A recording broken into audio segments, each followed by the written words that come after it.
Hello, welcome to another episode of Field of Screens podcast. Today we are covering the final VHS movie, VHS Beyond. I mentioned last time how much I liked VHS 85. This movie, no different. Very, very well done. I feel like they upped the budget for this movie. I really think they did.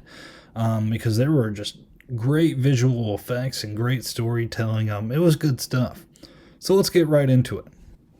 The first thing we're going to talk about is the connecting segment or the glue segment that, holds all these different segments together.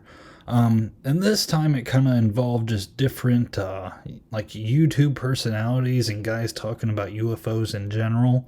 Normally this stuff is kind of interesting. I felt like it was a little bit out of place, for this movie. Because, I'm watching all these segments that are full of action or scary stuff or just, very fast paced. And then we kind of cut to like this mockumentary style segment that's just kind of going, and it's almost like slow, and it's almost seems like something out of the History Channel. I don't know. I thought it was kind of different. Whenever I got done taking all my notes, I know a few people on Reddit, they said there was some personalities that they recognized, which is a very cool thing. So if you recognize them, that could probably make or break, what you think about this whole segment here. But I think a lot of it just kind of felt a little boring to me. But I will say the very ending bit, when there's like 8 minutes left, they get all those YouTube and expert people, and they tell them to like watch these 2 videos, and I was like, oh, like, they're going to do a good job, and they really did. The very end of it, it was some pretty scary imagery. And they kind of like put a little notice like right before it. It's like, we are not responsible for saying, for telling how well the authenticity of this video is. And it shows like this guy like laying down to sleep. And like it looks like an old man, but almost like a disfigured old man. It's very creepy in the dark. They nailed the darkness part. It's pretty scary imagery, and he's like looking down this like dude's throat, which I guess this dude was an alien too.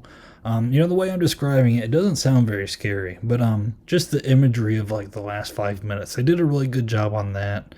But other than that, I didn't think it was too strong. I think it fit the theme very, very well. With, UFOs and aliens and all the stuff that we see throughout this movie. But, it wasn't as good as 85, I feel. And I feel like it wasn't as strong as 1 or 2. But it was probably better than number 3, which didn't make much sense, even though I tried to defend it at the time. It probably surpasses that a bit. So, yeah. That's what I think about the connecting segment. Let's get talking about these actual segments, because there's some good stuff in this movie. The first segment is called Stork. It's basically about this team, this force. They're investigating like these weird things going on. These weird group of people, and they're going to this house. There's like kids missing. One of the guys, he's a rookie, and it's his own kid missing. And here he seems like a little crazy. I mean, who wouldn't be, But yeah, he seems a little off the rails, and they keep telling him, like, you gotta focus, man. You can't disrupt this entire mission, just because it's your kid. You gotta try to come in with a clear mind. He's like, all right, don't worry. And it was pretty cool. At first I thought they were a police force, but I don't even think they are. They gave themselves a name. It's spaced my mind right now.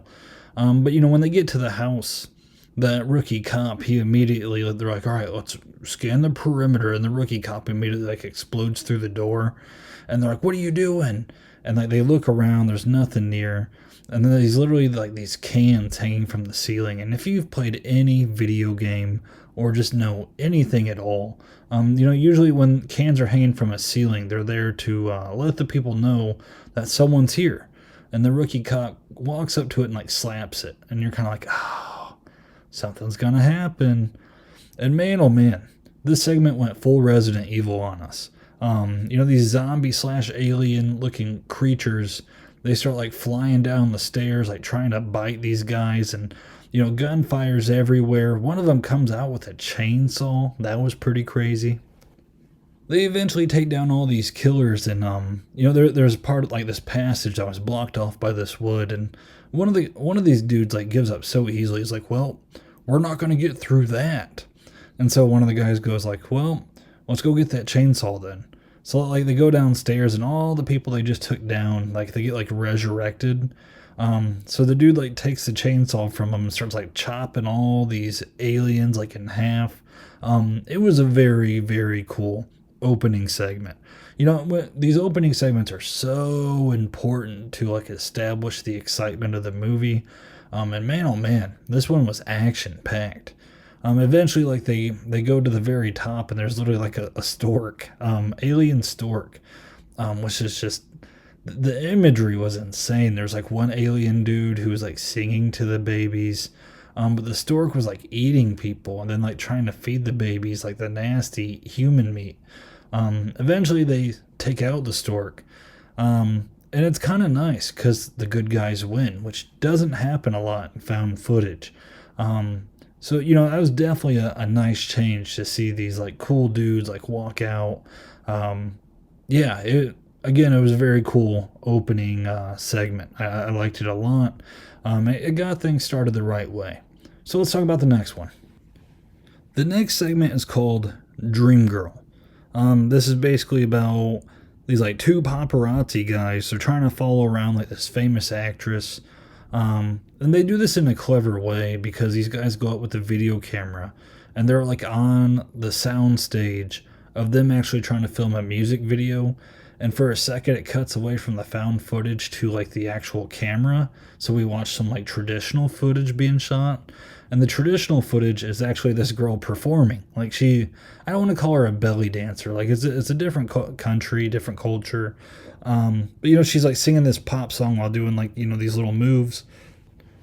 Eventually one of these guys, they run to her little RV or whatever you want to call it, and hides in her closet. And while he's hiding, a director like takes her into the RV because she wasn't performing correctly. And he almost kind of scolds her, and he's like, listen, you need to like make sure you're doing your work. And she's like, okay. And like when he walks out, she starts crying. Now when she's crying, at first I was like, oh, I feel like that's kind of bad acting, like her crying. Like, it just didn't seem like she was selling it that well. But the dude in the closet, like he's like looking around, and he gets his hand like in this goo. And he turns around, and there's literally a face just sitting in the goo. Like she puts on a different face. So like he freaks out and like stumbles out of the closet, and she's kind of like, oh.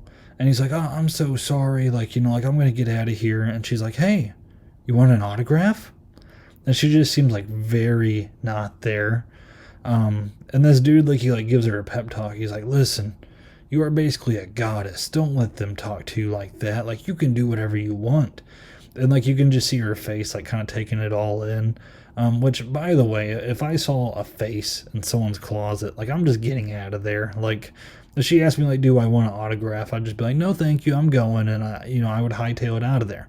If it was like someone like Ariana Grande or something, like, I don't care how big of a star they are. Like, if they have a second face, I don't want to talk to them. I just want to get out. I'm not going to ask questions. No one's going to know I was even there.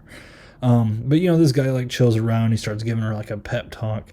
And he's like, you can do whatever you want to do. Almost like Blue's Clues there. But she's like, yeah, you know what? I can do whatever I want to do. And like she like starts peeling off her face. And she even tells this guy, like, I want to wear your face. Which again, a sign that you should be sprinting as fast as you can. Get out of there, man.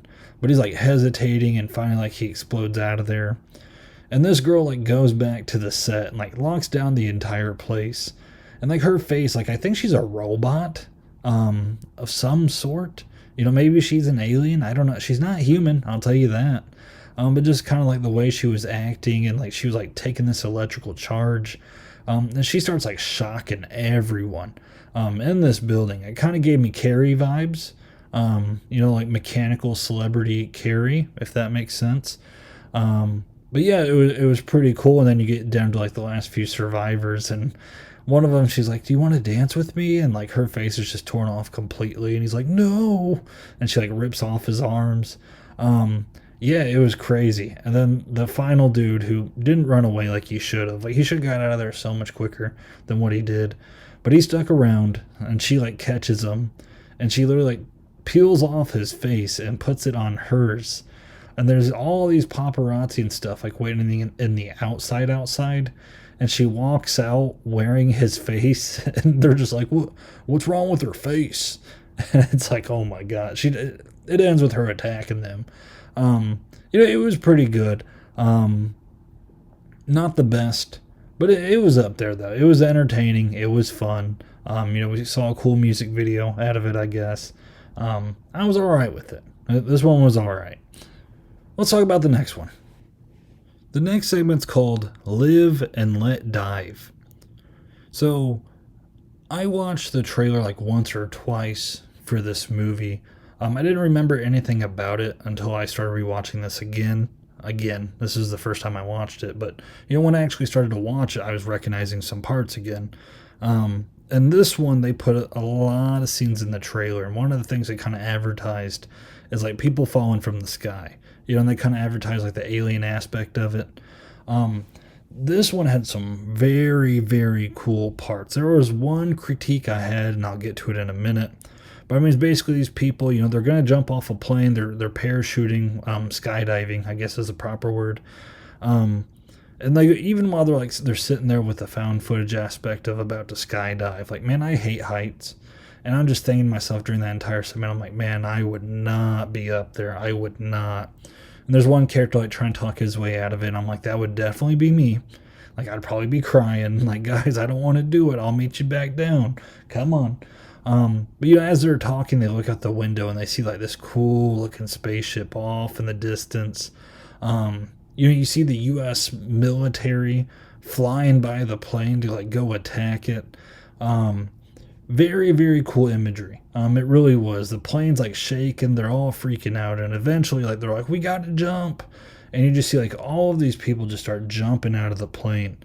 And I mean, man, them falling from the plane to the ground was absolutely awesome. I usually don't get motion sickness, but as I was watching, I'm like, man, like this is a lot. This is very cool, but it is a lot. And this dude's like freaking out, trying to pull the parachute and everything, which they're set up as like duos while they're skydiving. So he's like, we gotta pull the chute, we gotta pull it, and eventually like he gets it pulled, but it is just far too late. And man, when this guy hits the ground, he turns around because he's still connected to his partner. His partner's not saying anything, and he's like, come on, man, like a little bit of help. And eventually like he comes undone. And he sees that like whenever he pulled the chute, the parachute literally took off his partner's head.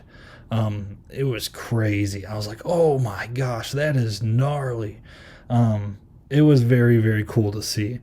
Now, the next bit is like them kind of running around like this orchard. I think it was like orange trees, or trees that oranges grow on. Orange trees. I don't know if orange trees are a thing.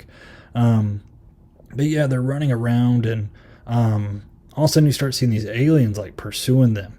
And guys, the one bad thing about this segment is like the aliens were CGI and they did not look very good. Dude, like everything was awesome about this segment except just how the aliens looked. I was like, man, go with the gray people. Like you could have done anything. Like I did not like the way the aliens looked. But man, oh man, like them falling from the plane and doing all that kind of crazy stuff, like seeing the aftermath of people just laying around, the carnage that's just all around everywhere, completely awesome. But anytime an alien is on screen for a long time, this segment did not do well. I was kind of like, get them off the screen, like don't show them. If you're gonna roll with that, just don't show it. But yeah, and eventually like the main guy with the camera, he gets into like a truck, and he gets what's the word I'm looking for? Where they zap you up in the sky. Abducted. Maybe that's the word I'm looking. He gets abducted, and man, like again, the imagery of him going up into the sky, like shooting way up, the sound effects to it, awesomely done. It was so well done. Like the lights were fantastic. Man, oh man, like anytime they are falling or getting sucked up into the sky or whatever, going into the UFO, man, it looked beautiful. It really did. But the aliens sucked. Like they did. That sounds like me being very harsh, but like that was just my one thing. I'm like, oh, I wish they just went with like they like hid the aliens like behind trees or something. I don't know. I just was not a fan of those aliens. So that's my one knock on this segment. It was definitely fun. It was full of action. I can't knock that. It was fast paced. It was entertaining. It was just me being a grumposaurus complaining about the aliens. So let's talk about the next one. This next segment is called Fur Babies. And man, this segment was also something else. So like this whole segment, it basically consists of there's this lady like she has like this like little show where she like looks after dogs and she's like doing these commercials, and these people, they think that she's being inhumane to animals. And these people, they're a very generalized is it caricature is the word I'm looking for. That kind of makes fun of like these groups that stand up against violence. Like, they are very, very left leaning. There's even a part they're like, should we call the cops? And they're like, oh, you mean the fascist pigs? And then they just like dismiss calling the cops completely. That's who like these group of kids are. But they're like, instead of calling the cops, like we'll just go in there undercover and we'll have our video cameras and we'll bust them. So like this guy and a girl, they volunteer to do that, and they go to her house. And it's very well done, because this lady, as soon as she greets them, she's a very sweet lady, like talking with a high-pitched voice, talking about how she loves her animals. There's a part to where one of the guys who's recording outside, I forget what this angle was, but for some reason they were recording outside, but you just see her like very quickly, like her eyes see the camera, and like she kind of like lingers there for a bit. She looks away and then like snaps back into her like happy personality. Now there was a camera inside like the kennel of where the dog was at, and she's like, oh, let me talk to him. Let me talk to like Mr. Pickles, and like she's like talking and stuff, and she's like, like they're both kind of feeling each other out, because she catches them in a lie and they catch her in a lie, because they're like, oh, do you have a husband? She goes, no, I live alone. But then they like walk past this like curtain, and there's this big dude just sitting in a chair. And she's like, oh, that's just my brother. He doesn't talk much these days. And it's kind of like, that should be red flags. But as soon as like that moment happens, she's like, oh, come on downstairs. And man, like, as they're going downstairs, like, if there weren't red flags about her lying about her brother, there should have been red flags about this downstairs area. Like, everything is just grimy looking. It looks like the downstairs basement of Leatherface. It's not very well done. There's like animals in cages and stuff. And she's talking away like everything's like all bright and nice. But eventually like she sends like her big brother downstairs to like chloroform them, which she gets them. And the rest of the group that was like trying to take her down, like the other two don't return. And I think this was the moment where they're like, oh, should we just call the police? That's probably the better idea. And they're like, no, you mean the fascist pigs? Like, I would rather not call them. Let's go there with a bat, and then we'll settle it. And it's like, my God, like, you guys are not going to do a thing. And like they get there, and like it shows like the boy and girl who like try to like look around.